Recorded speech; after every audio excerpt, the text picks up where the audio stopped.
Al-Quran menjelaskan, pertama, may yattaqillaha yaj'al lahu makhraja. Barang siapa yang bertakwa kepada Allah Subhanahu wa taala, maka dia akan diberikan makhraja. Makhraja itu jalan keluar dari segala macam kesulitan. Jalan keluarnya ada saja. Menurut ukuran kemampuan dia tidak mungkin, mustahil, tidak bisa, mana mungkin. Tapi pada waktunya ada saja jalan keluarnya. Termasuk jenis yang yaj'al lahu makhraja. Orang yang bertakwa kepada Allah selalu diberikan jalan keluar dari segala kesulitan yang dihadapinya. Siapa sih orangnya yang tidak pernah sulit dalam hidup ini? Siapa orang yang tidak pernah mengalami kesulitan? Tapi kadang orang menilai, itu kelihatannya hidupnya enak aja ya, kayaknya nggak pernah mengalami kesulitan. Sebenarnya bukan tidak pernah mengalami kesulitan, Allah selalu memberikan jalan keluar dari segala kesulitan yang dihadapinya. Lah kalau Allah yang memberikan jalan keluar, tentu sangat mudah sekali. Orang yang bertakwa diberikan jalan keluar dari segala macam kesulitan. Satu. Yang kedua, wa yarzuqhu min haitsu la yahtasib. Dia akan diberikan rezeki oleh Allah dengan jalan yang tidak disangka-sangka. Rezekinya datang dengan cara yang tidak disangka-sangka. Gajinya mungkin kecil, tapi penghasilannya gede. Kan itu yang penting.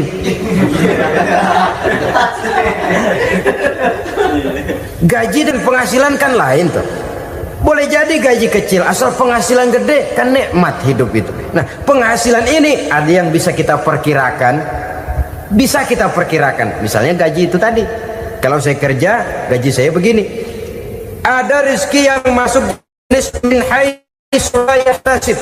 Tidak kita sangka-sangka, tidak kita duga-duga, tahu-tahu ada saja rezeki. Datang orang bawa persoalan yang mendatangkan hasil. Sebab rezeki, jodoh, maut memang seperti bayangan. Kita uber-uber dia lari, kita diem dia diem.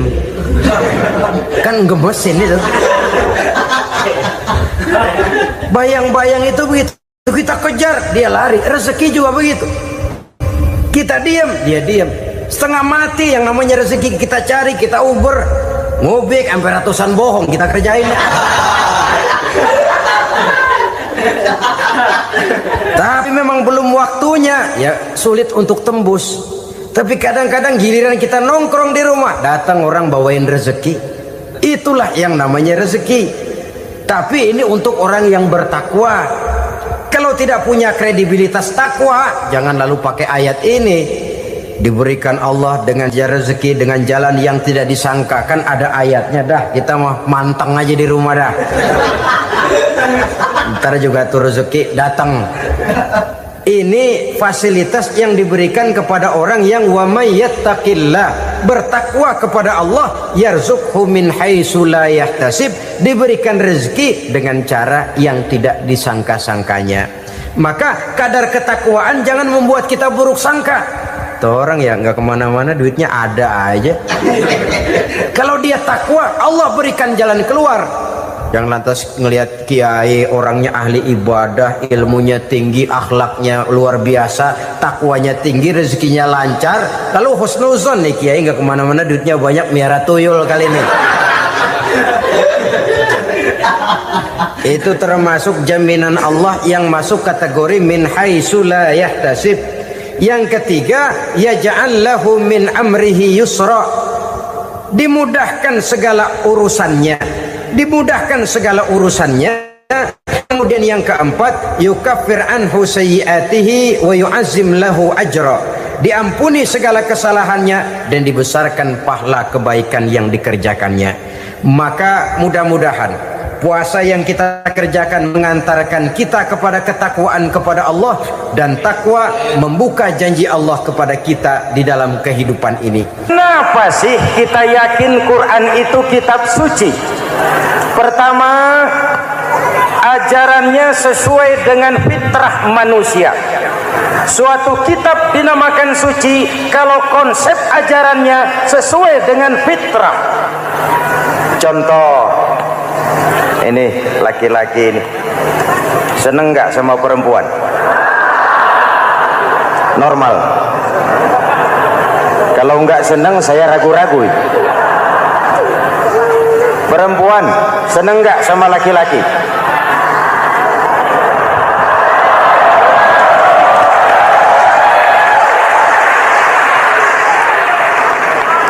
Ini fitrah.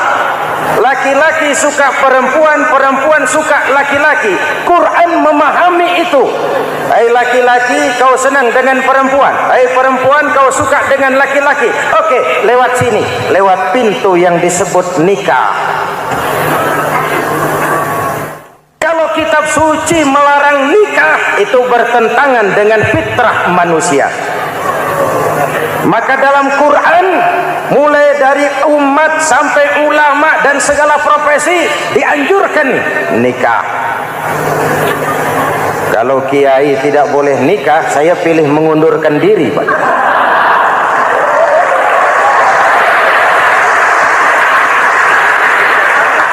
Itu bertentangan dengan fitrah. Lagian mubazir dikasih perabotan nggak dipakai.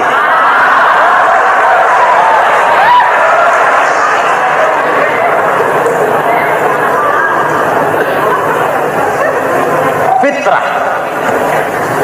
Contoh lagi, manusia perlu makan. Kalau ada kitab suci menyuruh puasa terus dari pagi sampai sore sampai malam sampai pagi lagi, eta teh kitab gelo.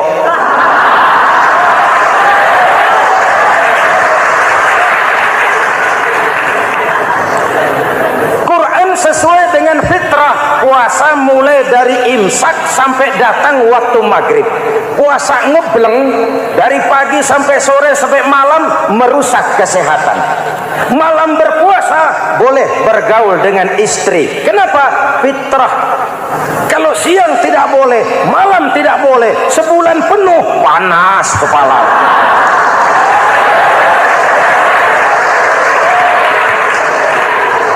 Rontok rambut. Hadirin yang saya hormati, itu yang pertama. Yang kedua, kita yakini Quran sebagai kitab suci karena isinya tidak saling bertentangan, konsekuen, konsisten. Kalau ada satu kitab, di satu ayat mengajarkan Tuhan Esa, di lain ayat mengajarkan tiga, liar itu mah. Kitab suci isinya paradoks. Bagaimana kitab suci isinya saling bertentangan? Di ayat manapun sekali Quran berkata Allah itu Esa, selamanya Esa. Isinya tidak saling bertentangan. Lalu yang ketiga, kita yakini Quran kitab suci karena dia bersih dari intervensi manusiawi. Sejak turunnya Al-Quran menantang, jikalau kamu ragu terhadap Quran yang kami turunkan kepada hamba kami Muhammad, kamu anggap itu cuma bikinan Muhammad. Kalau Muhammad bisa, kamu tentu bisa. Baik, bikin satu surah semacam Al-Quran. 14 abad yang lalu tantangan ini turun dan sampai malam ini belum terjawabkan. Pak, barangkali tidak ada yang mau coba. Banyak. Antara lain Musailamah Al-Kazzab. Dia mencoba membuat menandingi Al-Quran. Dia buat satu surah namanya surah Al-Fil. Bunyinya begini, bikinan Musailamah. Al-Fil wa mal-fil wa ma adraka mal-fil lahu khurtumun tawil wa lahu zail. Sudah berbentuk syair. Isinya apa? Al-fil, gajah. Wa mal-fil, apakah gajah itu? Wa ma adraka mal-fil, tahukah kamu apa itu gajah? Lahu khurtumun tawil, dia punya belalai panjang. Walahu zail, dan dia punya ekor. Gak usah turun ayat begituan, orang tahu.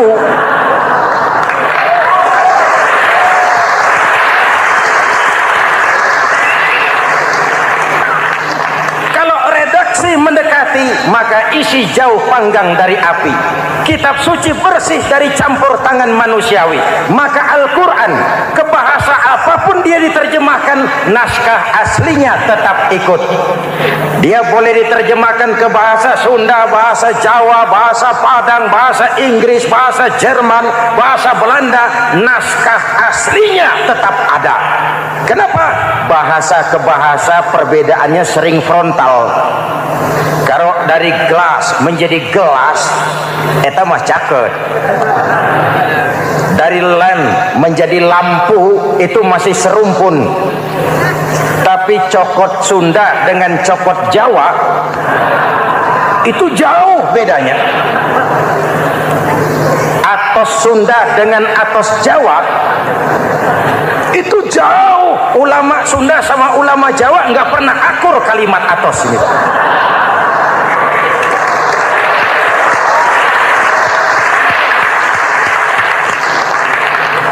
Inilah kebenaran janji Allah, inna nahnu nazzalna dzikra wa inna lahu lahafizun. Kami yang turunkan Al-Quran, kami yang akan menjaganya. Ribuan orang hafal Al-Quran. Lalu apa pesan-pesan misi utama Al-Quran? Pertama, menegakkan tauhid. Ini yang lebih dahulu, membentuk kualitas sumber daya manusia dengan menanamkan nilai-nilai keimanan, membebaskan dari ketergantungan kepada benda. Ya ayyuhan nasu ubudu rabbakumul ladzi khalaqakum. Hai manusia, Tuhanmu yang perlu kau sembah hanyalah Tuhan yang telah menciptakan kamu. Jangan menyembah Tuhan yang tidak pernah menciptakan kamu. Mengapa kau menyembah harta padahal dirimu lebih berharga dari harta? Kenapa kau menyembah pangkat dan jabatan padahal dirimu lebih berharga dari pangkat dan jabatan?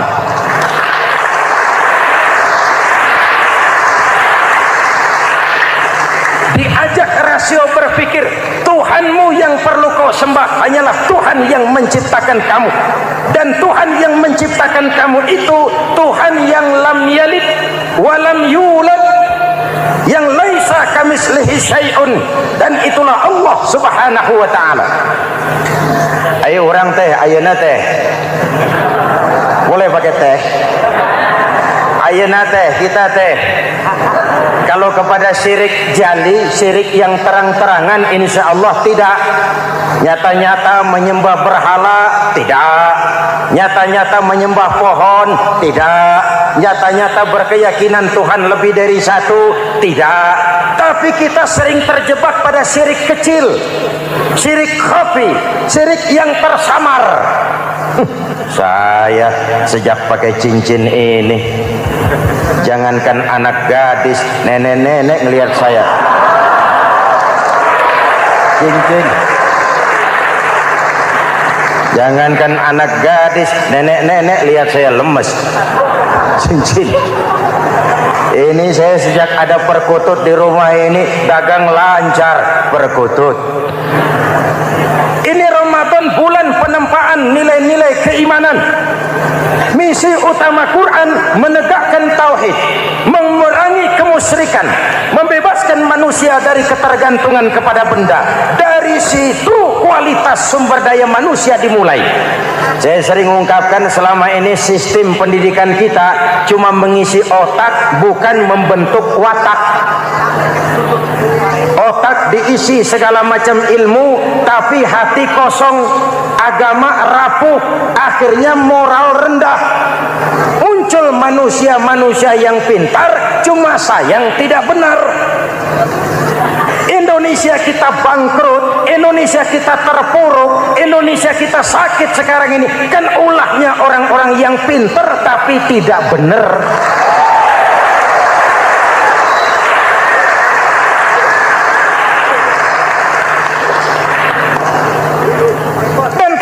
Bicara kayak begini, ini bukan pidato politik, ini nurani. Politik naon kadut.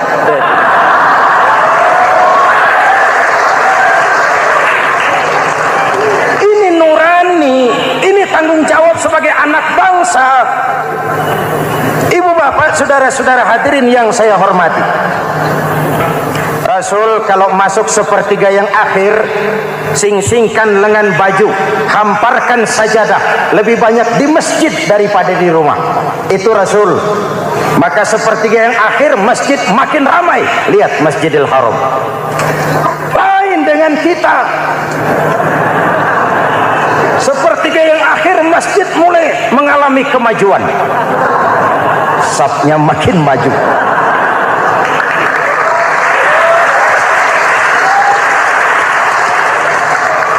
Pasar ramai, terminal beludak. Padahal sepertiga yang akhir itu puncak. Padahal di situ nilai tambah. Dan anggap ini Ramadan terakhir yang diberikan Allah kepada kita. Kenapa? Memang tidak ada jaminan tahun depan ketemu Ramadan lagi.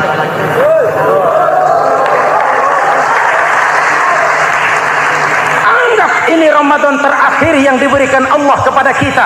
Tidak ada jaminan tahun depan Ramadan akan ketemu lagi. Tidak ada jaminan.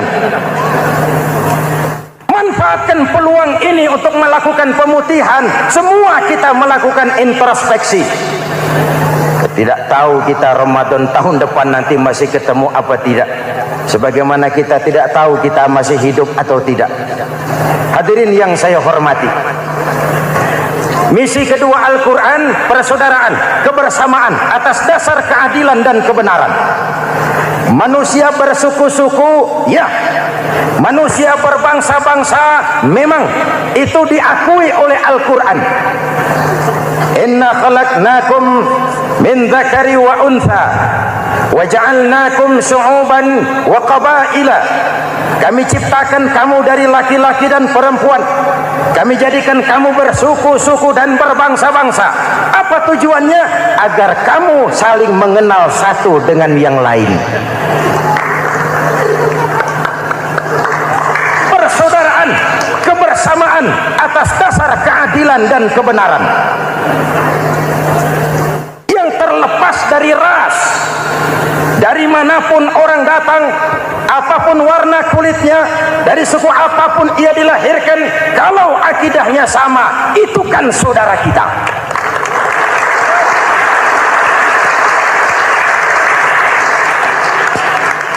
Seperti di masjid, kita tidak peduli dari mana kita datang. Yang datang dari kidul, madhab ngulon mang. Yang datang dari sebelah lor, madhab ngulon mang. Yang datang dari sebelah wetan, madhab kulon mang. Yang datang dari kulon, madhab ngulon. Bukan soal dari mana kau datang, tapi satu arah menghadapmu. Kau mau Betawi, mau Sunda, mau Jawa, mau Padang, mau Aceh, mau Batak, mau Ambon, kita satu nusa, satu bangsa, satu bahasa. Kita jadi lem perekat buat lingkungan kita di saat keutuhan kita sebagai bangsa sedang dalam ujian berat. Semangat kebersamaan atas dasar keadilan. Tidak ada mayoritas menekan minoritas. Umat Islam itu kalau besar dia mampu melindungi yang kecil. Kalau kecil dia bisa menjaga diri. Tiap sholat Jumat khatib berpesan pada akhir khutbah kedua, innallaha ya'muru bil adli wal ihsan. Innallaha ya'muru bil adli wal ihsan. Allah memerintahkan kamu menegakkan keadilan dengan argumen, bukan dengan sentimen. Mengajak, bukan mengejek. Merangkul, tidak untuk tujuan memukul. Kalau sebagai bangsa kita utuh, kompak dan bersatu, saya yakin kita akan bisa mengatasi kesulitan-kesulitan sekarang ini.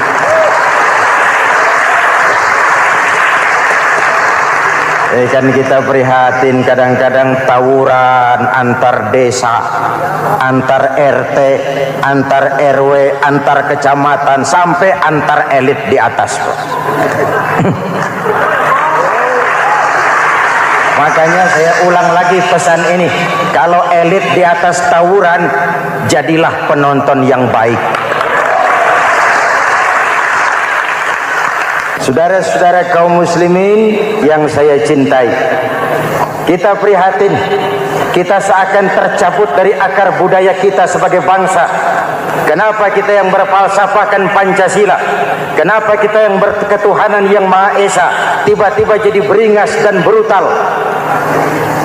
Ada maling ayam ketangkap, disiram bensin, dibakar hidup-hidup.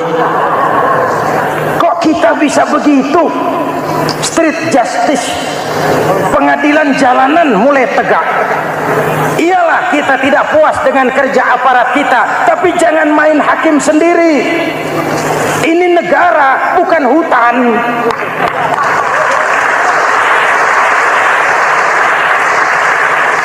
Jangan mencegah kemunkaran dengan menegakkan kemunkaran baru.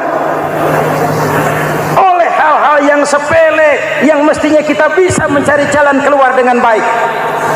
Ayo luruskan saf, rapatkan barisan, satukan langkah, tautkan hati. Kita satu umat yang satu, diikat oleh Al-Quran. Hanya dengan kebersamaan kita akan mampu menata hari esok yang lebih baik atas dasar keadilan dan kebenaran. Dulu teh Muhammad Toha teriak takbir ngadepi Belanda. Bung Tomo teriak takbir ngadepi Belanda. Ayeuna takbir ngadepi batur sadulur salembur. Nanaunan.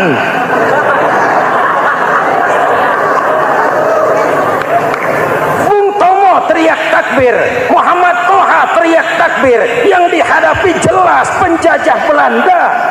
Kita ngadepi saudara sendiri, Allahu Akbar. Yang sana teriak Allahu Akbar. Setan tepuk tangan di tengah. Yuk kita rukun yuk. Kita kompak yuk. Kita bersatu yuk. Kita pulang yuk.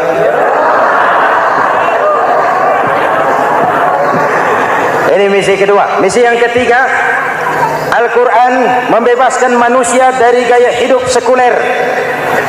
Quran mengingatkan, awas bung, ada hidup sesudah mati, ada akhirat sesudah dunia.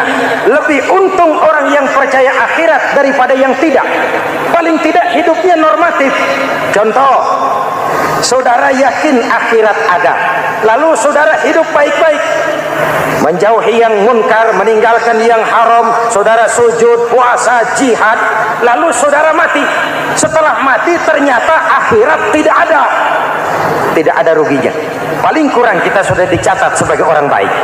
Sebaliknya, saudara tidak percaya sama akhirat, lalu hidup seenaknya, judi, mabuk, zina, nipu orang, korupsi, tenggelam dalam kemunkaran, lalu mati. Setelah mati ternyata akhirat ada. Kemana anjen?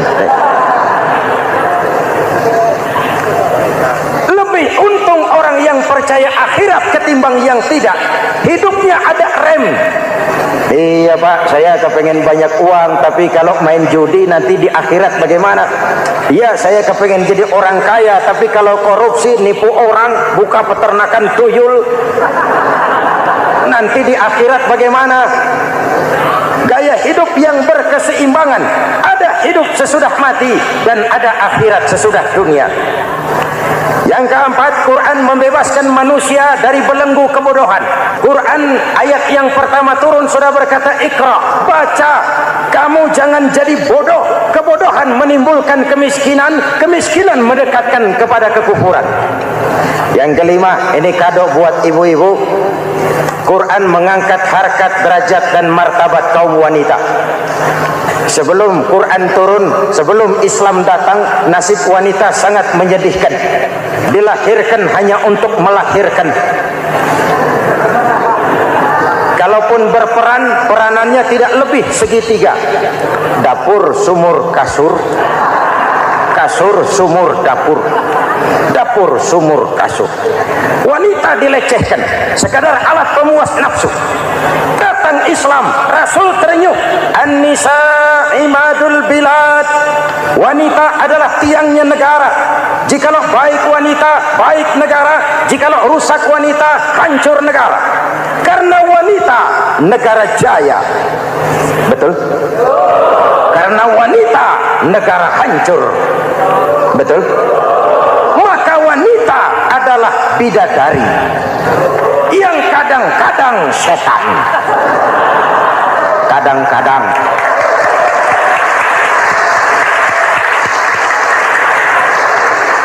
Ini yang hadir di sini bidadari semua. Ibu bapak, saudara-saudara hadirin yang saya hormati. Lalu bagaimana sikap kita terhadap Al-Quran? Quran sendiri menjelaskan, "Tsumma awrasnal kitaba allazina istafaina min ibadina." Kemudian kami wariskan kitab Al-Quran yang kami pilih buat hamba-hamba kami yang terpilih. Luar biasa. Umatnya umat pilihan, rasulnya rasul pilihan, kitabnya pun kitab pilihan. Kami wariskan Al-Quran kepada hamba-hamba kami yang kami pilih. Bagaimana sikap mereka setelah menerima Al-Quran? Terbagi tiga. Pertama, faminhum zalimun linafsihi. Di antara mereka ada yang setelah menerima Al-Quran lalu zalim kepada dirinya sendiri. Diterimanya Al-Quran dengan lidahnya, tapi ditolak dengan perbuatannya. Mulutnya menjunjung Al-Quran, perbuatannya menginjak Al-Quran. Quran bilang ke barat, dia pergi ke timur. Quran bilang ke selatan, dia berangkat ke utara. Quran bilang haram, dia terjang. Quran bilang halal, dia tidak mau. Orang seperti itu tidak zalim kepada Allah, tapi zalim kepada dirinya sendiri. Mudah-mudahan kita yang termasuk golongan ini. Amin. Yang kedua, wa minhum muqtasid.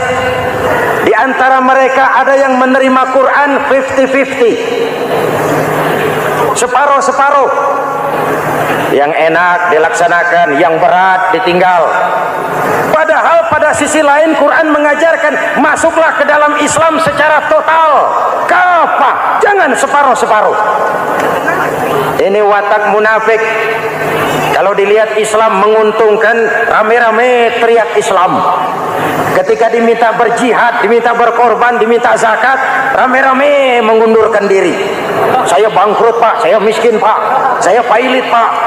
Mental itu dalam awal-awal Baqarah dijelaskan. Kullama adha'a lahum masyaw fi wa idza adlama alaihim qamu. Kalau terang mereka berangkat, kalau gelap mereka mandek. Itu ciri orang munafik beragama.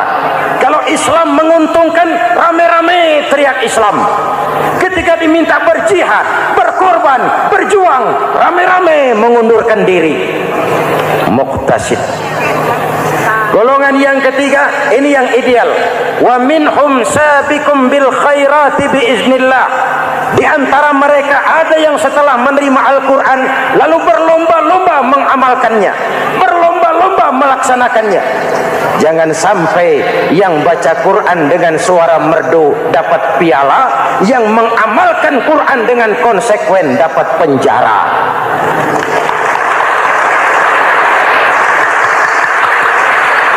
Itu ironi, itu menyedihkan, itu memilukan, dan itu memalukan.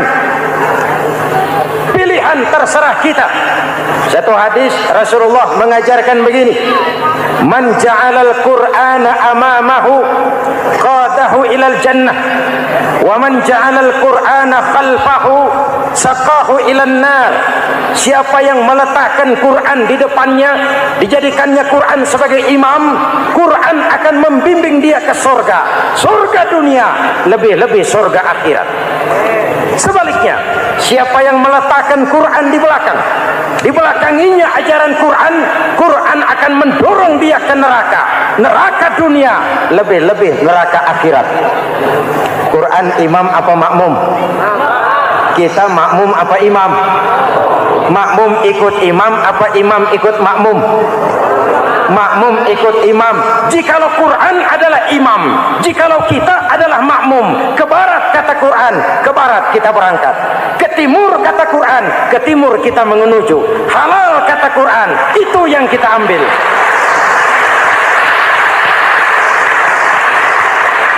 Mari kita jadikan Ramadan sebagai bulan di mana sedikit demi sedikit kita berupaya kembali menjadi generasi yang Qurani.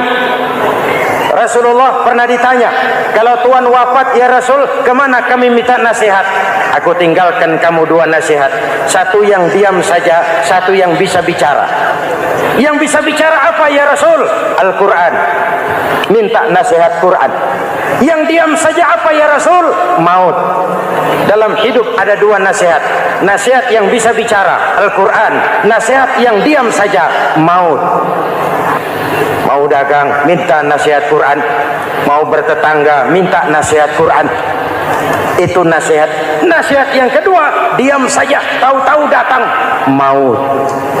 Makanya anggap ini Ramadan terakhir yang diberikan Allah kepada kita, karena tahun depan tidak ada jaminan kita bertemu Ramadan. Manfaatkan 10 yang akhir untuk meningkatkan nilai ibadah kita kepada Allah Subhanahu wa taala. Pada pertemuan kali ini secara khusus kita akan membicarakan tentang puasa ini. Kita akan mulai dari yang pertama, puasa sunnah. Sebagaimana yang kita maklum, sunnah adalah satu perbuatan yang apabila kita kerjakan berpahala, tapi apabila kita tinggalkan tidak merupakan dosa. Hanya saja ia merupakan barometer dan ukuran daripada orang-orang yang cinta kepada sunnah itu sendiri. Ada banyak jenis puasa sunnah ini. Yang pertama, puasa sunnah di bulan Muharram. Rasulullah sallallahu alaihi wasallam bersabda, "Afdhalus siyami ba'da Ramadan syahrullahil Muharram, wa afdhalus salati ba'dal fardhah salatul lail." Diriwayatkan oleh Muslim dari Abi Hurairah. Puasa yang paling utama sesudah puasa Ramadan tidak lain adalah puasa di bulan Muharram. Dan solat yang paling afdol sesudah solat yang wajib adalah solat pada sepertiga malam yang akhir. Puasa di bulan Muharram merupakan puasa sunnah dan mempunyai nilai yang sangat besar dalam pandangan Allah Subhanahu wa ta'ala. Buat mereka yang mampu melaksanakan puasa sunnah di bulan Muharram ini, boleh melaksanakannya selama 10 hari. Hari yang pertama, boleh juga 3 hari saja, atau setidak-tidaknya 1 hari daripada bulan Muharram. Yang kedua, puasa 10 hari daripada bulan Zulhijjah. Karena bulan Zulhijjah ini memang termasuk bulan yang dimuliakan oleh Allah Subhanahu wa taala. Pertama, di sana ada hari Tarwiyah, ada hari Arafah, ada hari kurban, ada talbiyah, ada pelaksanaan haji dengan segala manasiknya.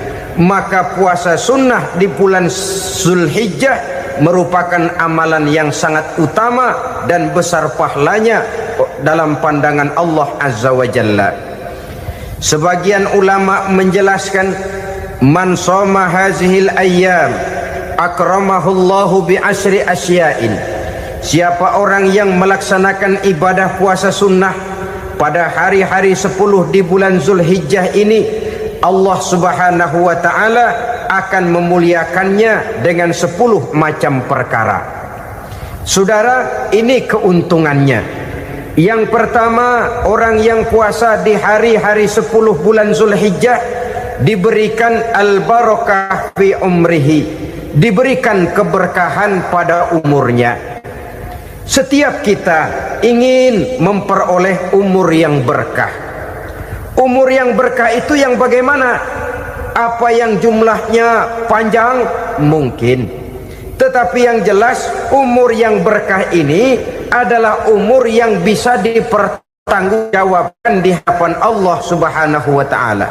Artinya, umur yang diisi penuh dengan kebajikan, umur yang diisi dengan segala macam kegiatan ibadah, dan umur yang dengan demikian sungguh pun kita sudah mati, jasad terkubur dalam tanah, nama kita akan tetap hidup, dikenal orang oleh karena kebajikan yang kita kerjakan. Saya kira akan lebih merupakan azab ketimbang nikmat kalau orang diberikan umur panjang tapi hanya untuk menumpuk-numpuk dosa saja. Kan lebih baik mana? Umur pendek banyak pahala, umur panjang banyak dosa. Lebih baik mana?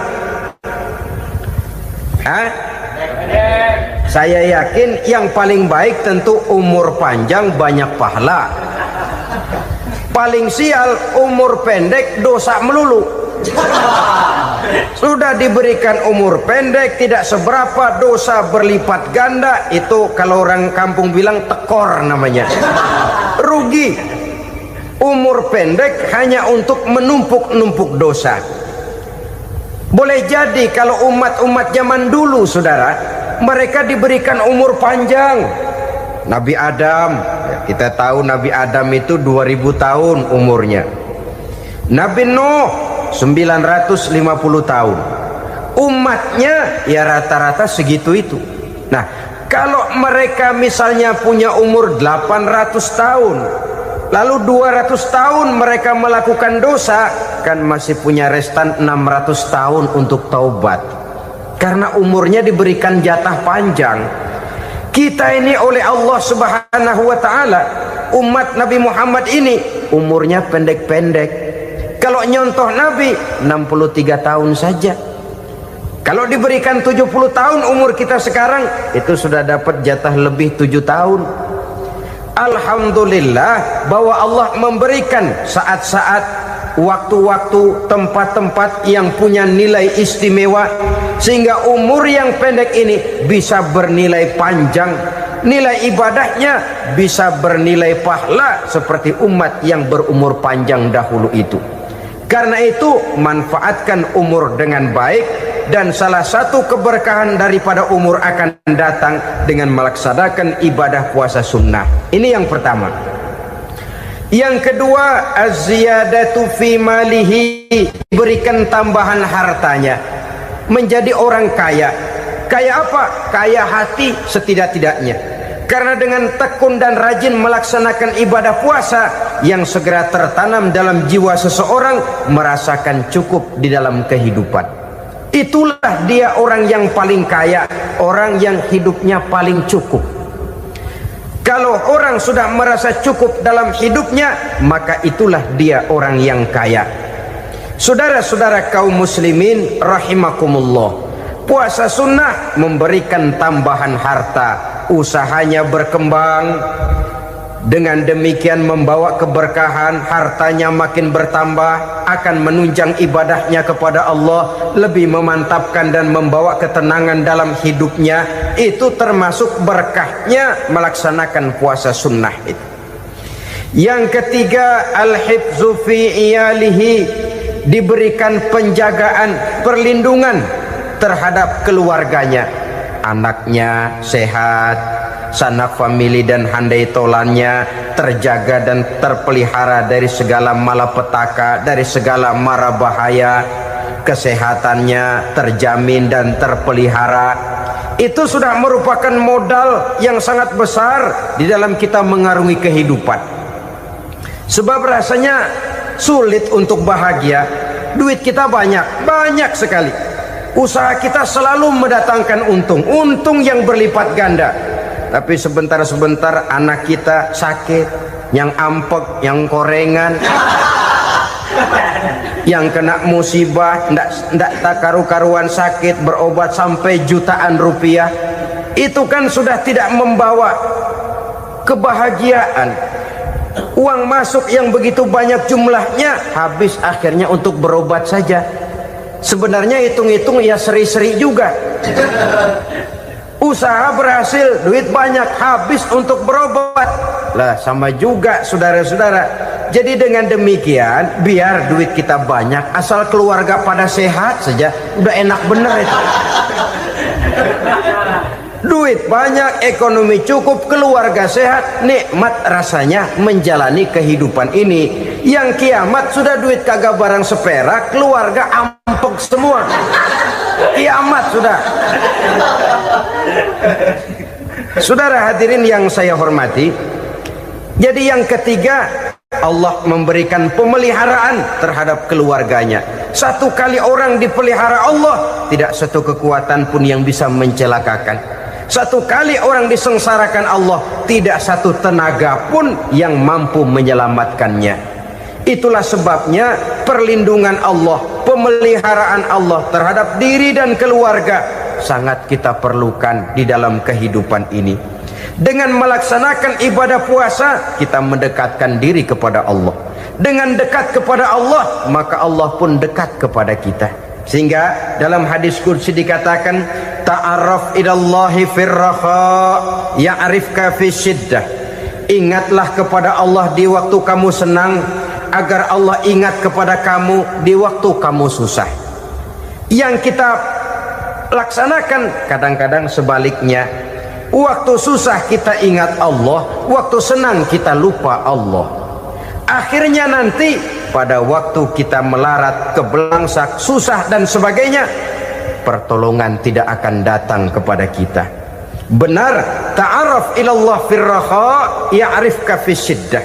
Ingatlah kepada Allah di waktu kamu susah, ingatlah kepada Allah di waktu kamu senang, agar Allah ingat kepadamu di waktu kamu mendapat kesusahan. Umumnya watak manusia memang kalau sudah dapat susah, ingat kepada Allah. Waktu duduk, waktu berbaring, sambil tidur, dalam segala keadaan Allah disebutnya, Allah dimintakan pertolongannya. Tapi dikala dia berada pada posisi di atas angin, merasa senang, bahagia, Allah terlupakan. Saudara-saudara kaum muslimin, itu yang ketiga. Yang keempat, at-takfiru li sayyiatihi. Orang yang melaksanakan puasa sunnah itu diampuni segala dosa dan kesalahan yang telah dilakukannya. Dan yang kelima, at-tad'ifu li hasanatihi, diberikan balasan yang berlipat ganda dari segala kebaikan yang dikerjakannya. 1 berbalas 7, 7 bisa berbalas 10, 10 masih berbalas 100, masih ditambah dengan wallahu yudha'ifu liman yasha. Allah melipat gandakan pahala orang-orang yang dikehendakinya. Maka carilah satu kebaikan yang apabila kita kerjakan, dosa akan dihapus dan nilai pahalanya menjadi berlipat ganda. Satu kali kita bekerja, 2-3 pulau bisa kita raih dan kita jangkau. Yang keenam, orang yang melaksanakan puasa sunnah di bulan Zulhijjah, at-tashil li sakarati mautihi, diberikan kemudahan pada saat menghadapi sakaratul maut. Maut a mysterious problem. Dia adalah pintu yang setiap orang pasti akan memasukinya. Bahwa mati adalah mati, itu semua kita tahu. Tapi hakikat orang pada saat menghadapi mati itu kan berbeda-beda. Ada yang matinya itu gampang sekali, persis orang tidur saja, tidak nampak gelisah, tidak bikin susah yang hidup, tidak gelimpangan di tempat tidur, persis seperti orang mau tidur saja. Ada yang sulit sekali menghadapi sakaratul maut, gelimpangan di tempat tidur, bikin bingung orang yang nunggu. Kadang-kadang seperti kerbau digorok lehernya. Saudara-saudara, sulit menghadapi sakaratul maut. Oleh karena itu Rasulullah sallallahu alaihi wasallam sering beliau itu kalau berdoa membaca Allahumma hawin alayya fi sakaratil maut. Ya Allah, mudahkan saya di dalam menghadapi sakaratul maut.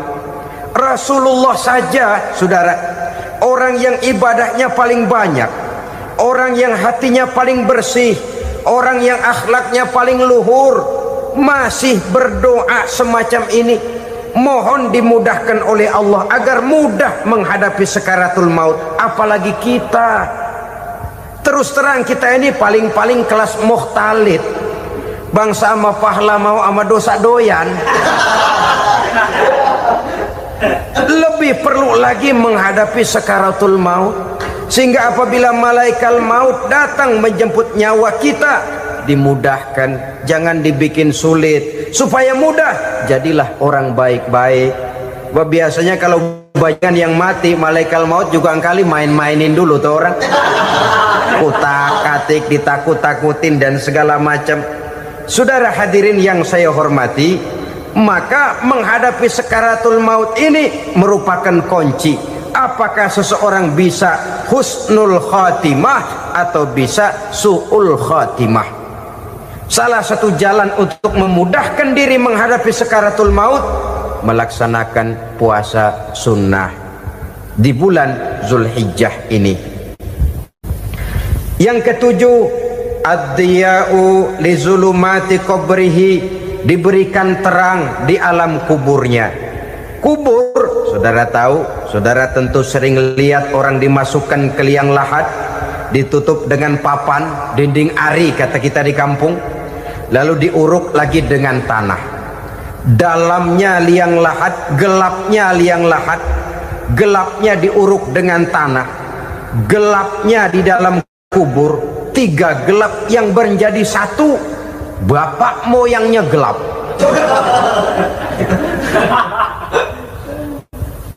Puasa sunnah ini merupakan terang di alam kubur kita nanti.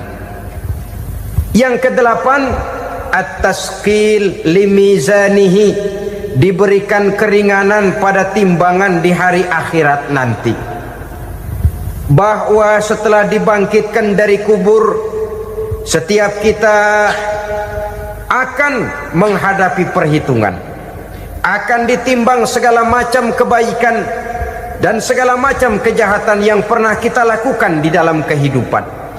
Orang yang melaksanakan ibadah puasa sunnah, at-tasqilu limizanihi, diberikan keringanan timbangan hari akhiratnya nanti.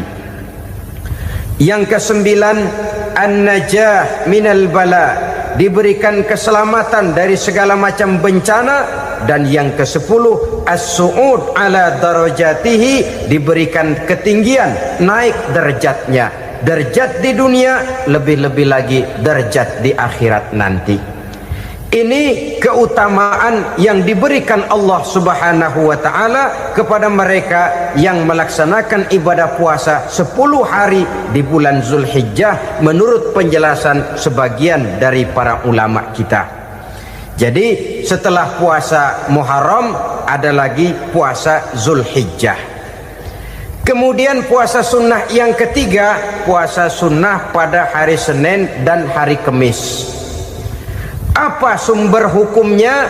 Diriwayatkan oleh Imam Muslim dari Abi Qatadah, Rasulullah sallallahu alaihi wasallam ditanya tentang puasa pada hari Senin. Kenapa Rasul melakukan itu?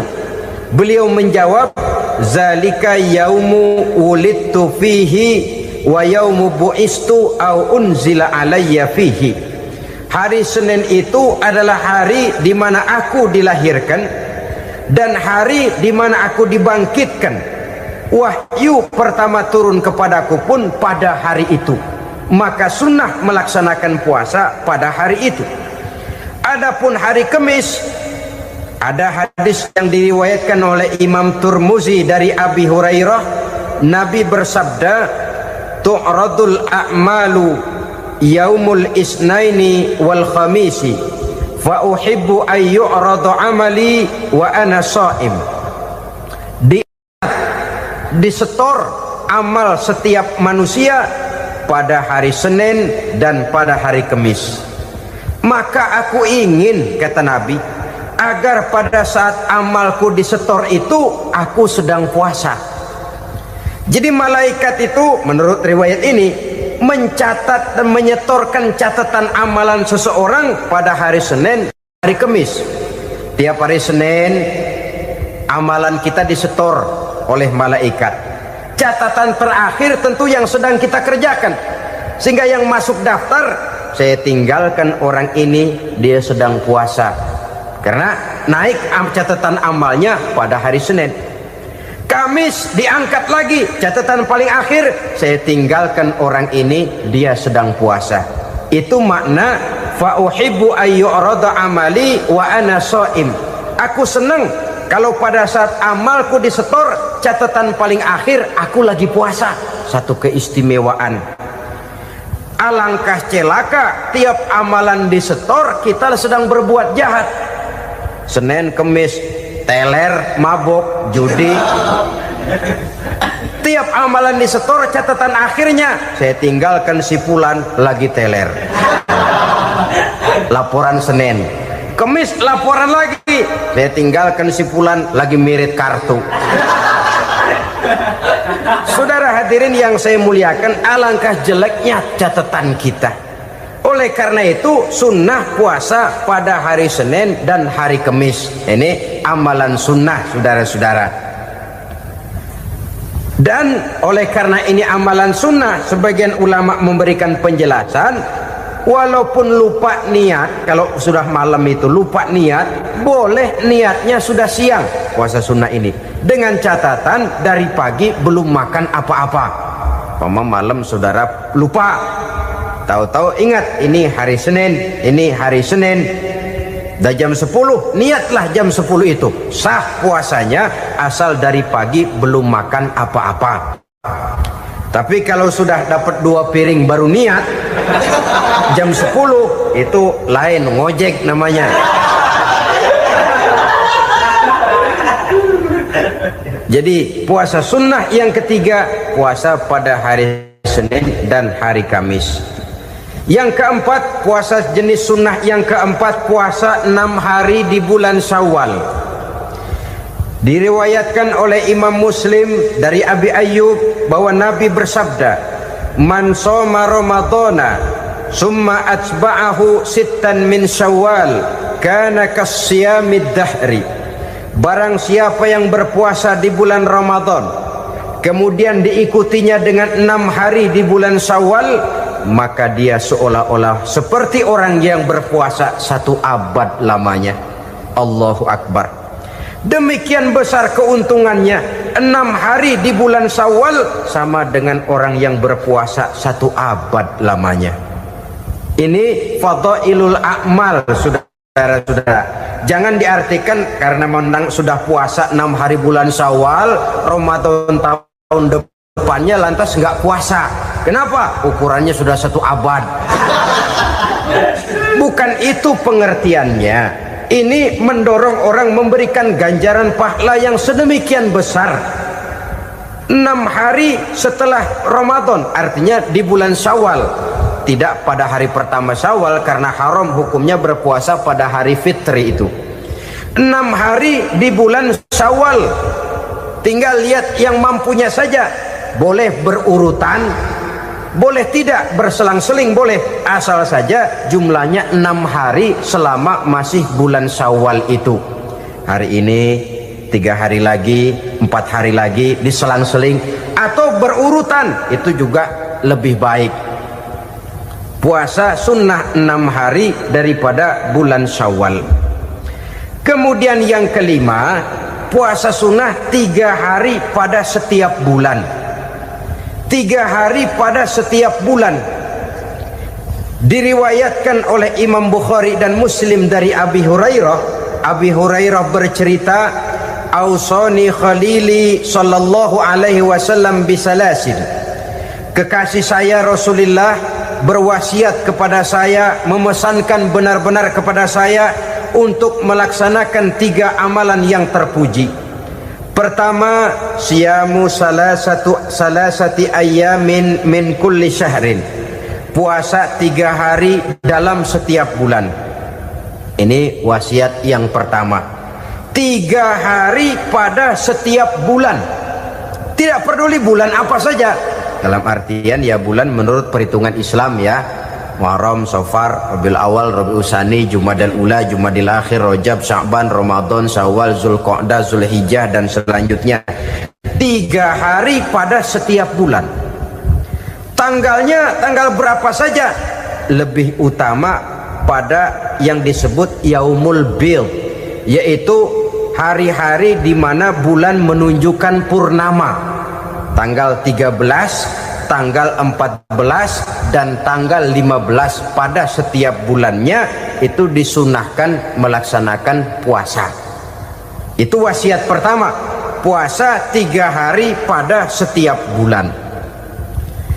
Wasiat yang kedua, waraq'atai duha, melaksanakan sholat duha sekurang-kurangnya 2 rakaat. Itu wasiat yang dipesankan benar kepada saya, kata Abi Hurairah.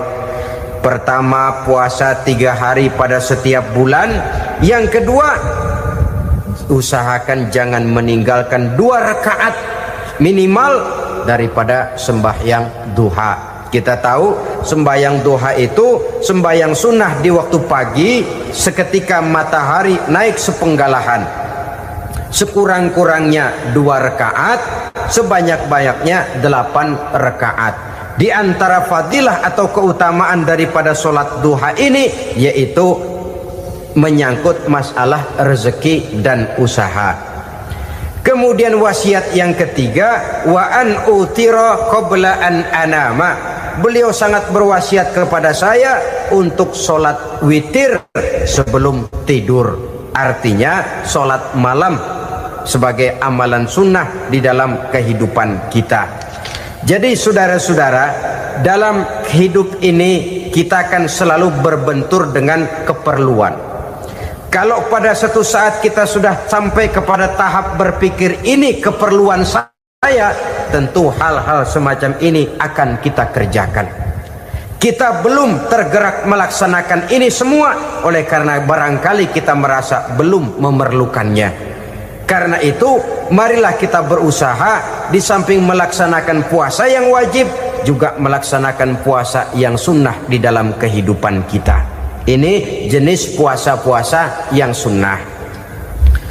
Kemudian yang kedua, ada macam puasa yang disebut puasa nazar. Hukum pelaksanaannya wajib apabila nazarnya sudah terwujud. Puasa nazar, puasa yang dikaitkan dengan suatu persoalan. Umpamanya, kalau saya lulus ujian, saya akan puasa 1 minggu lamanya. Begitu ujiannya ternyata lulus, dia wajib bayar nazarnya. Puasa 7 hari, tidak lagi sunnah tapi wajib karena dia nazarkan. Asal saja tidak sah nazar kepada yang makruh apalagi kepada yang haram. Umpamanya nazar kalau tembus 6 nomor mau puasa 3 hari. Itu nazar semacam itu bukan saja tidak sah tapi haram hukumnya. Tidak boleh nazar kepada yang makruh apalagi kepada yang haram. Jadi apabila maksud yang sudah kita niatkan tercapai, wajiblah nazar itu dibayar, yaitu kalau nazarnya sunnah melaksanakan ibadah puasa.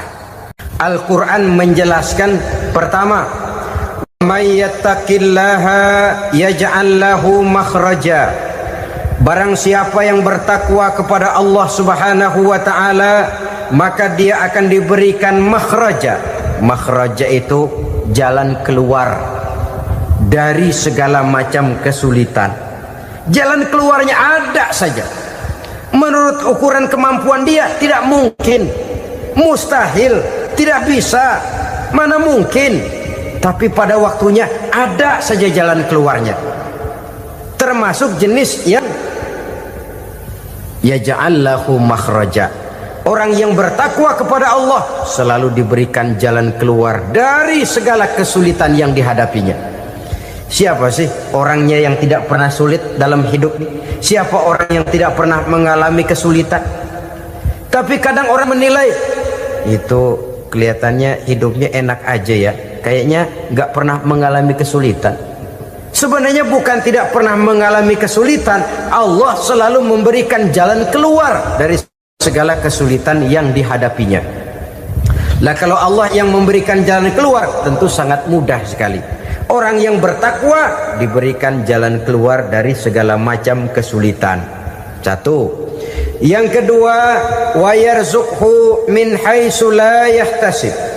Dia akan diberikan rezeki oleh Allah dengan jalan yang tidak disangka-sangka. Rezekinya datang dengan cara yang tidak disangka-sangka. Gajinya mungkin kecil tapi penghasilannya gede, kan itu yang penting. Gaji dan penghasilan kan lain tuh. Boleh jadi gaji kecil, asal penghasilan gede kan nikmat hidup itu. Nah, penghasilan ini ada yang bisa kita perkirakan, misalnya gaji itu tadi. Kalau saya kerja, gaji saya begini. Ada rezeki yang masuk min haitsu la yahtasib, tidak kita sangka-sangka, tidak kita duga-duga, tahu-tahu ada saja rezeki. Datang orang bawa persoalan yang mendatangkan hasil. Sebab rezeki, jodoh, maut memang seperti bayangan. Kita uber-uber dia lari, kita diem dia diem. Kan gemesin itu. Bayang-bayang itu begitu, kita kejar dia lari. Rezeki juga begitu, kita diam dia diam. Setengah mati yang namanya rezeki kita cari, kita uber, ngobek sampai ratusan bohong kita kerjain. Tapi memang belum waktunya, ya sulit untuk tembus. Tapi kadang-kadang giliran kita nongkrong di rumah, datang orang bawain rezeki. Itulah yang namanya rezeki. Tapi ini untuk orang yang bertakwa. Kalau tidak punya kredibilitas takwa, jangan lalu pakai ayat ini. Diberikan Allah dengan rezeki dengan jalan yang tidak disangka. Kan ada ayatnya dah. Kita mah manteng aja di rumah dah. Ntar juga tuh rezeki datang. Ini fasilitas yang diberikan kepada orang yang wa may yattaqillah, bertakwa kepada Allah, yarzuqhu min haitsu la yahtasib, diberikan rezeki dengan cara yang tidak disangka-sangkanya. Maka kadar ketakwaan jangan membuat kita buruk sangka. Tuh orang ya nggak kemana-mana, duitnya ada aja. Kalau dia takwa, Allah berikan jalan keluar.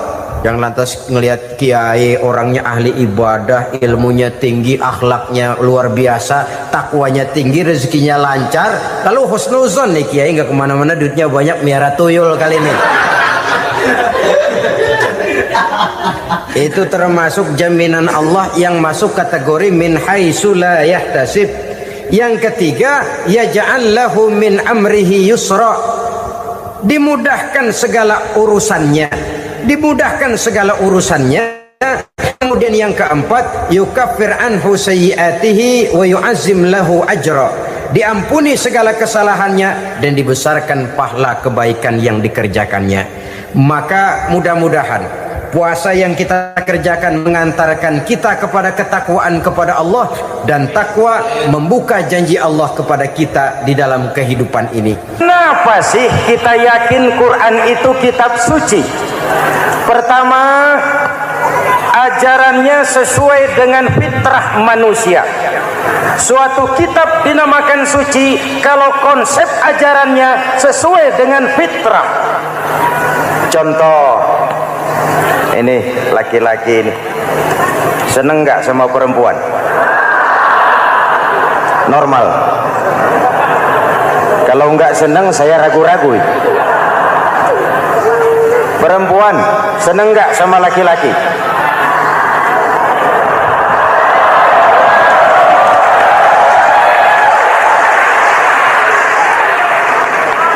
Ini fitrah. Laki-laki suka perempuan, perempuan suka laki-laki. Quran memahami itu. Hai laki-laki, kau senang dengan perempuan. Hai perempuan, kau suka dengan laki-laki. Oke, lewat sini, lewat pintu yang disebut nikah.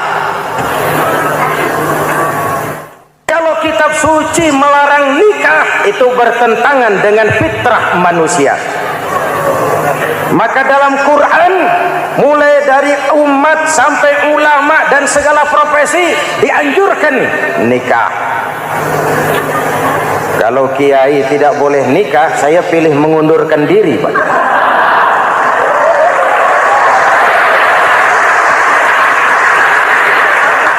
Itu bertentangan dengan fitrah.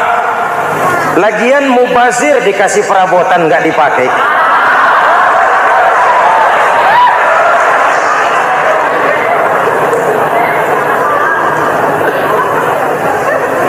Fitrah. Contoh lagi, manusia perlu makan. Kalau ada kitab suci menyuruh puasa terus dari pagi sampai sore sampai malam sampai pagi lagi, eta teh kitab gelo.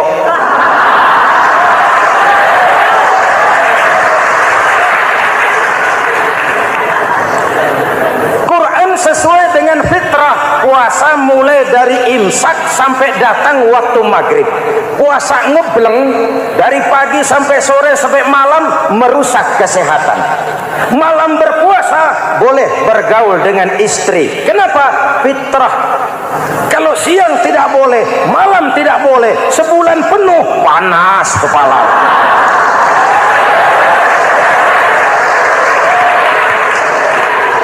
Rontok rambut. Hadirin yang saya hormati, itu yang pertama. Yang kedua, kita yakini Quran sebagai kitab suci karena isinya tidak saling bertentangan, konsekuen, konsisten. Kalau ada satu kitab, di satu ayat mengajarkan Tuhan Esa, di lain ayat mengajarkan tiga, liar itu mah. Kitab suci isinya paradoks. Bagaimana kitab suci isinya saling bertentangan? Di ayat manapun sekali Quran berkata Allah itu Esa, selamanya Esa. Isinya tidak saling bertentangan. Lalu yang ketiga, kita yakini Quran kitab suci karena dia bersih dari intervensi manusiawi. Sejak turunnya Al-Quran menantang, jikalau kamu ragu terhadap Quran yang kami turunkan kepada hamba kami Muhammad, kamu anggap itu cuma bikinan Muhammad. Kalau Muhammad bisa, kamu tentu bisa. Baik, bikin satu surah semacam Al-Quran. 14 abad yang lalu tantangan ini turun dan sampai malam ini belum terjawabkan. Pak, barangkali tidak ada yang mau coba. Banyak. Antara lain Musailamah Al-Kazzab. Dia mencoba membuat menandingi Al-Quran. Dia buat satu surah namanya surah Al-Fil. Bunyinya begini, bikinan Musailamah. Al-Fil wa mal-fil wa ma adraka mal-fil lahu khurtumun tawil wa lahu zail. Sudah berbentuk syair. Isinya apa? Al-fil, gajah. Wa mal-fil, apakah gajah itu? Wa ma adraka mal-fil, tahukah kamu apa itu gajah? Lahu khurtumun tawil, dia punya belalai panjang. Walahu zail, dan dia punya ekor. Enggak usah turun ayat begituan, orang tahu.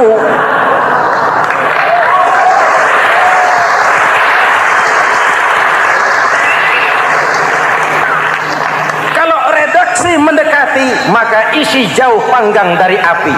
Kitab suci bersih dari campur tangan manusiawi. Maka Al-Quran, ke bahasa apapun dia diterjemahkan, naskah aslinya tetap ikut.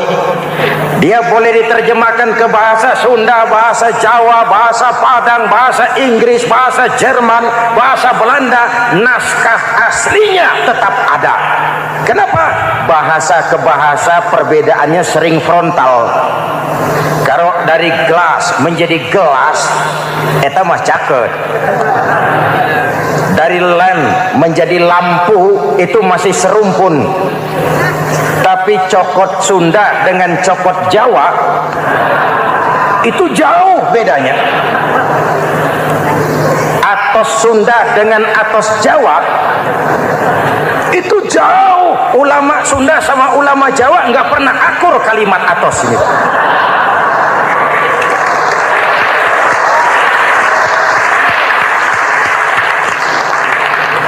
Inilah kebenaran janji Allah, inna nahnu nazzalna dzikra wa inna lahu lahafizun. Kami yang turunkan Al-Quran, kami yang akan menjaganya. Ribuan orang hafal Al-Quran.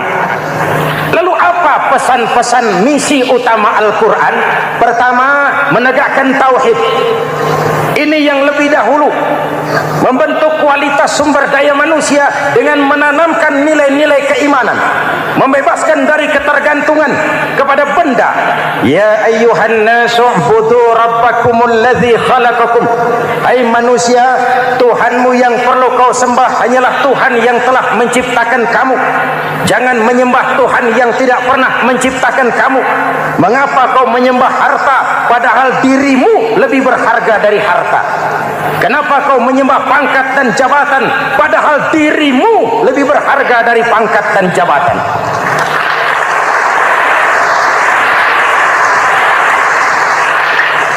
Diajak rasio berpikir, Tuhanmu yang perlu kau sembah hanyalah Tuhan yang menciptakan kamu. Dan Tuhan yang menciptakan kamu itu Tuhan yang lam yalid walam yulad, yang laisa kamislihi syai'un, dan itulah Allah Subhanahu wa taala. Ayo orang teh, ayeuna teh. Boleh pakai teh? Ayeuna teh, kita teh. Kalau kepada syirik jali, syirik yang terang-terangan, insya Allah tidak. Nyata-nyata menyembah berhala, tidak. Nyata-nyata menyembah pohon, tidak. Nyata-nyata berkeyakinan Tuhan lebih dari satu, tidak. Tapi kita sering terjebak pada syirik kecil, syirik khafi, syirik yang tersamar. Saya sejak pakai cincin ini, jangankan anak gadis, nenek-nenek ngelihat saya cincin. Jangankan anak gadis, nenek-nenek lihat saya lemes cincin. Ini saya sejak ada perkutut di rumah ini dagang lancar perkutut. Ini Ramadan, bulan penempaan nilai-nilai keimanan. Misi utama Quran menegakkan tauhid, memerangi kemusyrikan, membebaskan manusia dari ketergantungan kepada benda. Dari situ kualitas sumber daya manusia dimulai. Saya sering ungkapkan, selama ini sistem pendidikan kita cuma mengisi otak, bukan membentuk watak. Otak diisi segala macam ilmu, tapi hati kosong, agama rapuh, akhirnya moral rendah. Muncul manusia-manusia yang pintar, cuma sayang tidak benar. Indonesia kita bangkrut, Indonesia kita terpuruk, Indonesia kita sakit sekarang ini, kan ulahnya orang-orang yang pintar tapi tidak benar.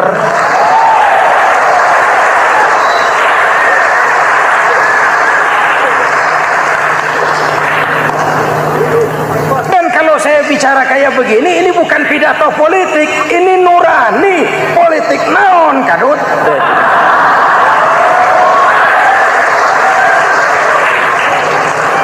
Ini nurani, ini tanggung jawab sebagai anak bangsa. Ibu bapak, saudara-saudara hadirin yang saya hormati, Rasul kalau masuk sepertiga yang akhir, sing-singkan lengan baju, hamparkan sajadah, lebih banyak di masjid daripada di rumah. Itu Rasul. Maka sepertiga yang akhir masjid makin ramai. Lihat Masjidil Haram. Lain dengan kita. Sepertiga yang akhir masjid mulai mengalami kemajuan. Safnya makin maju.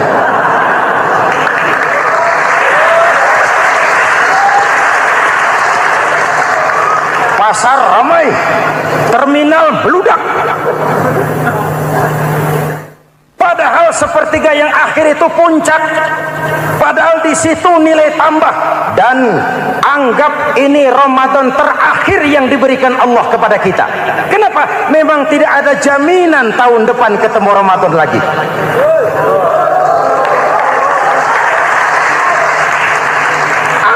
Ini Ramadan terakhir yang diberikan Allah kepada kita. Tidak ada jaminan tahun depan Ramadan akan ketemu lagi. Tidak ada jaminan. Manfaatkan peluang ini untuk melakukan pemutihan. Semua kita melakukan introspeksi. Tidak tahu kita Ramadan tahun depan nanti masih ketemu apa tidak. Sebagaimana kita tidak tahu kita masih hidup atau tidak. Hadirin yang saya hormati, misi kedua Al-Quran, persaudaraan, kebersamaan atas dasar keadilan dan kebenaran. Manusia bersuku-suku, ya. Manusia berbangsa-bangsa, memang itu diakui oleh Al-Quran. Inna khalaqnakum min dzakari wa untha wa ja'alnakum syu'uban wa qabaila. Kami ciptakan kamu dari laki-laki dan perempuan. Kami jadikan kamu bersuku-suku dan berbangsa-bangsa. Apa tujuannya? Agar kamu saling mengenal satu dengan yang lain. Persaudaraan, kebersamaan atas dasar keadilan dan kebenaran. Yang terlepas dari ras. Dari manapun orang datang, apapun warna kulitnya, dari suku apapun ia dilahirkan, kalau akidahnya sama, itu kan saudara kita.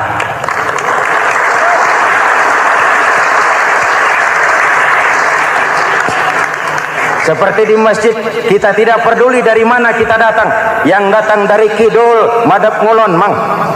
Yang datang dari sebelah lor, madhab ngulon mang. Yang datang dari sebelah wetan, madhab kulon mang. Yang datang dari kulon, madhab ngulon. Bukan soal dari mana kau datang, tapi satu arah menghadapmu. Kau mau Betawi, mau Sunda, mau Jawa, mau Padang, mau Aceh, mau Batak, mau Ambon, kita satu nusa, satu bangsa, satu bahasa. Marilah kita jadi lem perekat buat lingkungan kita di saat keutuhan kita sebagai bangsa sedang dalam ujian berat. Semangat kebersamaan atas dasar keadilan. Tidak ada mayoritas menekan minoritas. Umat Islam itu kalau besar, dia mampu melindungi yang kecil. Kalau kecil, dia bisa menjaga diri.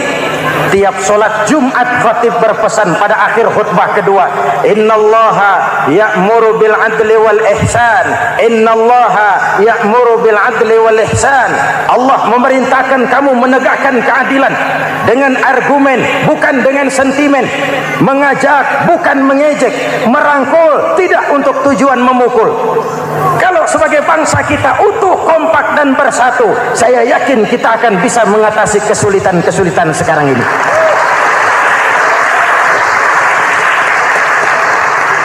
Kan kita prihatin kadang-kadang tawuran antar desa, antar RT, antar RW, antar kecamatan, sampai antar elit di atas. Makanya saya ulang lagi pesan ini, kalau elit di atas tawuran, jadilah penonton yang baik. Saudara-saudara kaum muslimin yang saya cintai, kita prihatin, kita seakan tercabut dari akar budaya kita sebagai bangsa. Kenapa kita yang berfalsafahkan Pancasila, kenapa kita yang berketuhanan yang Maha Esa tiba-tiba jadi beringas dan brutal? Ada maling ayam ketangkap, disiram bensin, dibakar hidup-hidup. Kok kita bisa begitu? Street justice, pengadilan jalanan mulai tegak. Iyalah kita tidak puas dengan kerja aparat kita, tapi jangan main hakim sendiri. Ini negara, bukan hutan.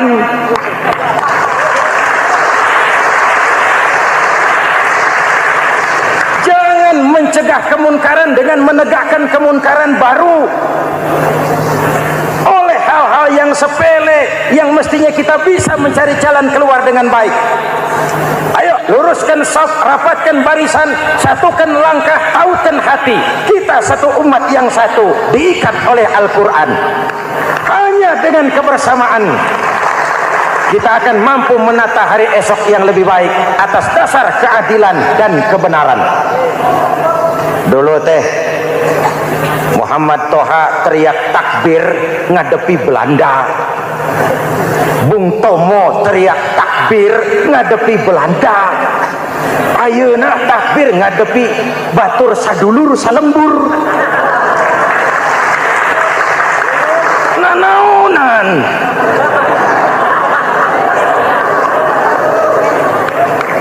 Bung Tomo teriak takbir, Muhammad Toha teriak takbir. Yang dihadapi jelas penjajah Belanda.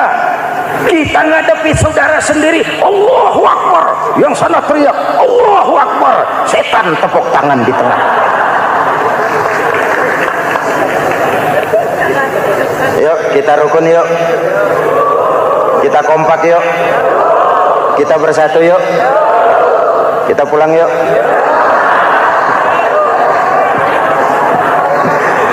Ini misi kedua. Misi yang ketiga, Al-Quran membebaskan manusia dari gaya hidup sekuler. Quran mengingatkan, awas bung, ada hidup sesudah mati, ada akhirat sesudah dunia. Lebih untung orang yang percaya akhirat daripada yang tidak. Paling tidak hidupnya normatif. Contoh, saudara yakin akhirat ada, lalu saudara hidup baik-baik, menjauhi yang munkar, meninggalkan yang haram, saudara sujud, puasa, jihad, lalu saudara mati. Setelah mati ternyata akhirat tidak ada. Tidak ada ruginya. Paling kurang kita sudah dicatat sebagai orang baik. Sebaliknya, saudara tidak percaya sama akhirat, lalu hidup seenaknya, judi, mabuk, zina, nipu orang, korupsi, tenggelam dalam kemunkaran, lalu mati. Setelah mati ternyata akhirat ada. Kemana anjen? Lebih untung orang yang percaya akhirat ketimbang yang tidak. Hidupnya ada rem. Iya pak, saya kepengen banyak uang, tapi kalau main judi nanti di akhirat bagaimana? Iya, saya kepengen jadi orang kaya, tapi kalau korupsi, nipu orang, buka peternakan tuyul, nanti di akhirat bagaimana? Gaya hidup yang berkeseimbangan. Ada hidup sesudah mati dan ada akhirat sesudah dunia. Yang keempat, Quran membebaskan manusia dari belenggu kebodohan. Quran ayat yang pertama turun sudah berkata, Iqra, baca, kamu jangan jadi bodoh. Kebodohan menimbulkan kemiskinan, kemiskinan mendekatkan kepada kekufuran. Yang kelima, ini kado buat ibu-ibu. Quran mengangkat harkat, derajat dan martabat kaum wanita. Sebelum Quran turun, sebelum Islam datang, nasib wanita sangat menyedihkan. Dilahirkan hanya untuk melahirkan. Kalaupun berperan, peranannya tidak lebih segitiga. Dapur, sumur, kasur. Kasur, sumur, dapur. Dapur, sumur, kasur. Wanita dilecehkan, sekadar alat pemuas nafsu. Datang Islam, Rasul terenyuh, An-nisa imadul bilad. Wanita adalah tiangnya negara.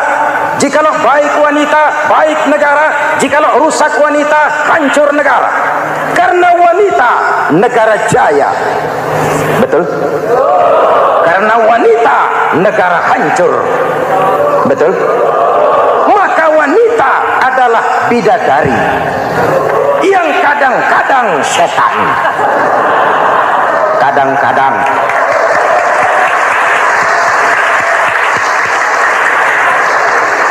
Ini yang hadir di sini bidadari semua. Ibu bapak, saudara-saudara hadirin yang saya hormati. Lalu bagaimana sikap kita terhadap Al-Quran? Quran sendiri menjelaskan, "Tsumma awrasnal kitaba allazina istafaina min ibadina." Kemudian kami wariskan kitab Al-Quran yang kami pilih buat hamba-hamba kami yang terpilih. Luar biasa. Umatnya umat pilihan, Rasulnya Rasul pilihan, kitabnya pun kitab pilihan. Kami wariskan Al-Quran kepada hamba-hamba kami yang kami pilih. Bagaimana sikap mereka setelah menerima Al-Quran? Terbagi tiga. Pertama, faminhum zalimun linafsihi. Di antara mereka ada yang setelah menerima Al-Quran lalu zalim kepada dirinya sendiri.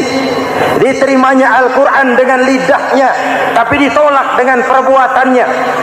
Mulutnya menjunjung Al-Quran, perbuatannya menginjak Al-Quran. Quran bilang ke barat, dia pergi ke timur. Quran bilang ke selatan, dia berangkat ke utara. Quran bilang haram, dia terjang.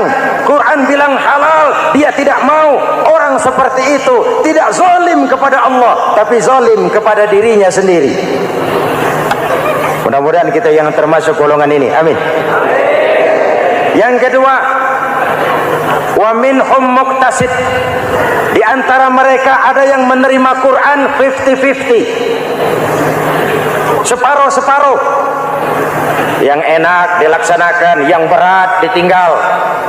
Padahal pada sisi lain Quran mengajarkan masuklah ke dalam Islam secara total, kafah, jangan separuh-separuh. Ini watak munafik. Kalau dilihat Islam menguntungkan, rame-rame teriak Islam. Ketika diminta berjihad, diminta berkorban, diminta zakat, rame-rame mengundurkan diri. Saya bangkrut Pak, saya miskin Pak, saya pailit Pak. Mental itu dalam awal-awal Baqarah dijelaskan. Kullama adha'a lahum masyaw fih wa idza adlama 'alaihim qamu. Kalau terang mereka berangkat, kalau gelap mereka mandek. Itu ciri orang munafik beragama. Kalau Islam menguntungkan, rame-rame teriak Islam. Ketika diminta berjihad, berkorban, berjuang, rame-rame mengundurkan diri. Muqtasid. Golongan yang ketiga, ini yang ideal. Wa minhum sabiqum bil khairati biiznillah. Di antara mereka ada yang setelah menerima Al-Quran lalu berlomba-lomba mengamalkannya, berlomba-lomba melaksanakannya. Jangan sampai yang baca Quran dengan suara merdu dapat piala, yang mengamalkan Quran dengan konsekuen dapat penjara.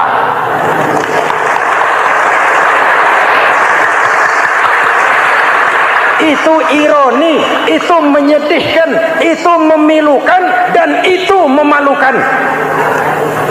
Pilihan terserah kita. Satu hadis Rasulullah mengajarkan begini: Man ja'alal Qur'ana amamahu qadahu ilal jannah, wa man ja'alal Qur'ana khalfahu saqahu ilan nar. Siapa yang meletakkan Quran di depannya, dijadikannya Quran sebagai imam, Quran akan membimbing dia ke surga, surga dunia, lebih-lebih surga akhirat. Sebaliknya, siapa yang meletakkan Quran di belakang, dibelakanginya ajaran Quran, Quran akan mendorong dia ke neraka, neraka dunia, lebih-lebih neraka akhirat. Quran imam apa makmum? Kita makmum apa imam? Makmum ikut imam apa imam ikut makmum? Makmum ikut imam. Jikalau Quran adalah imam, jikalau kita adalah makmum. Ke barat kata Quran, ke barat kita berangkat. Ke timur kata Quran, ke timur kita menuju. Halal kata Quran, itu yang kita ambil.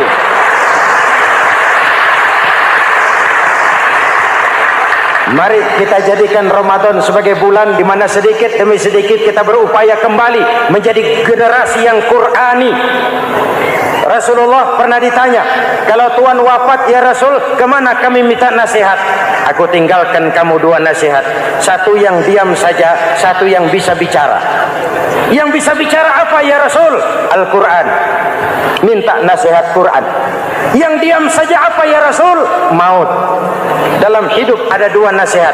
Nasihat yang bisa bicara, Al-Quran. Nasihat yang diam saja, maut.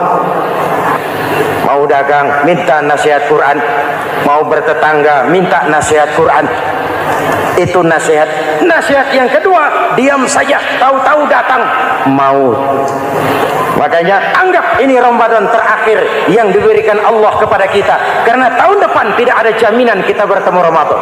Manfaatkan 10 yang akhir untuk meningkatkan nilai ibadah kita kepada Allah Subhanahu wa taala. Pada pertemuan kali ini secara khusus kita akan membicarakan tentang puasa ini.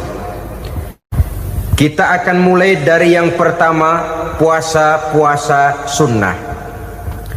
Sebagaimana yang kita maklum, sunnah adalah satu perbuatan yang apabila kita kerjakan berpahala, tapi apabila kita tinggalkan tidak merupakan dosa.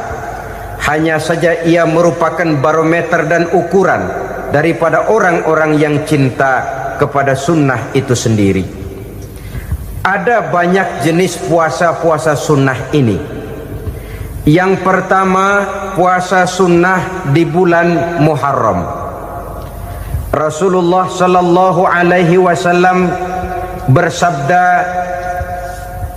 "Afdhalus siyami ba'da Ramadan syahrullahil Muharram, wa afdhalus salati ba'dal fardhah salatul lail." Diriwayatkan oleh Muslim dari Abi Hurairah. puasa yang paling utama sesudah puasa Ramadan tidak lain adalah puasa di bulan Muharram, dan solat yang paling afdol sesudah solat yang wajib adalah solat pada sepertiga malam yang akhir. Puasa di bulan Muharram merupakan puasa sunnah dan mempunyai nilai yang sangat besar dalam pandangan Allah Subhanahu wa ta'ala. Buat mereka yang mampu melaksanakan puasa sunnah di bulan Muharram ini, boleh melaksanakannya selama 10 hari. Hari yang pertama boleh juga 3 hari saja, atau setidak-tidaknya 1 hari daripada bulan Muharram. Yang kedua, puasa 10 hari daripada bulan Zulhijjah. Karena bulan Zulhijjah ini memang termasuk bulan yang dimuliakan oleh Allah Subhanahu wa ta'ala. Pertama, di sana ada hari Tarwiyah, ada hari Arafah, ada hari kurban, ada talbiyah, ada pelaksanaan haji dengan segala manasiknya.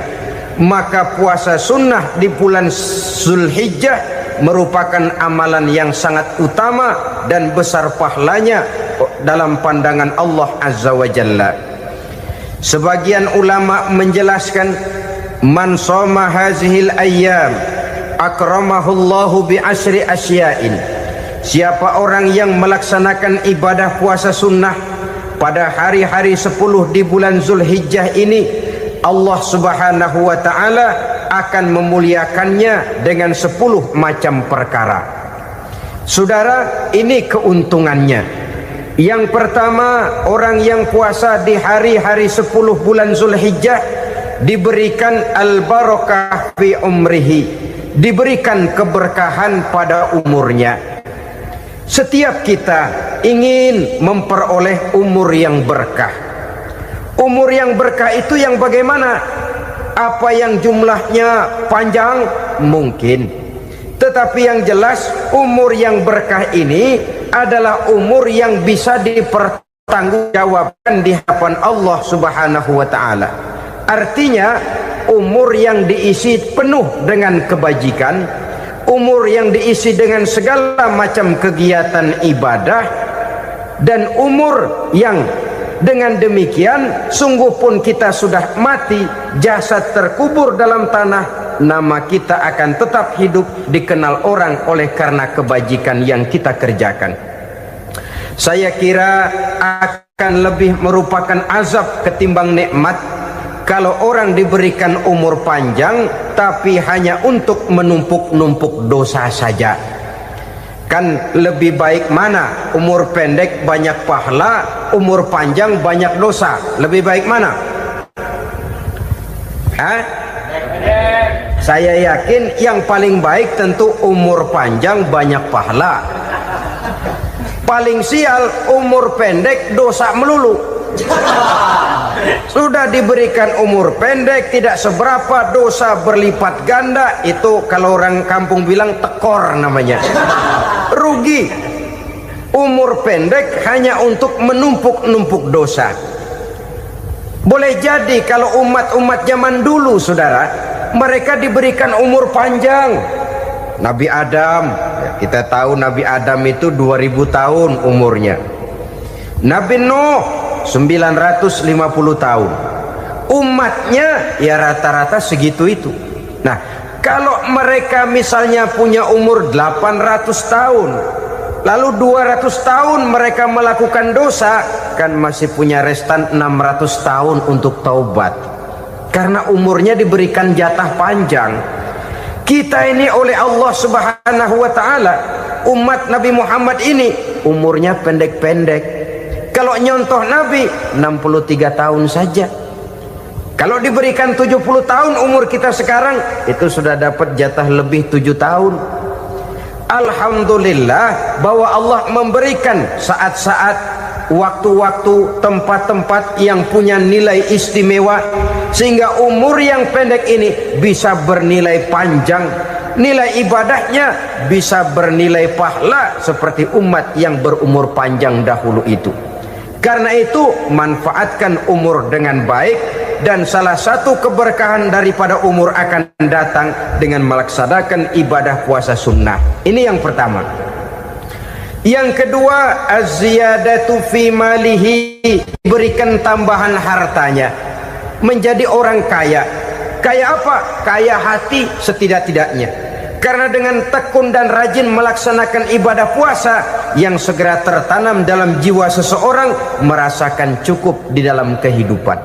Itulah dia orang yang paling kaya, orang yang hidupnya paling cukup. Kalau orang sudah merasa cukup dalam hidupnya, maka itulah dia orang yang kaya. Saudara-saudara kaum muslimin rahimakumullah, puasa sunnah memberikan tambahan harta, usahanya berkembang, dengan demikian membawa keberkahan, hartanya makin bertambah, akan menunjang ibadahnya kepada Allah, lebih memantapkan dan membawa ketenangan dalam hidupnya. Itu termasuk berkahnya melaksanakan puasa sunnah itu.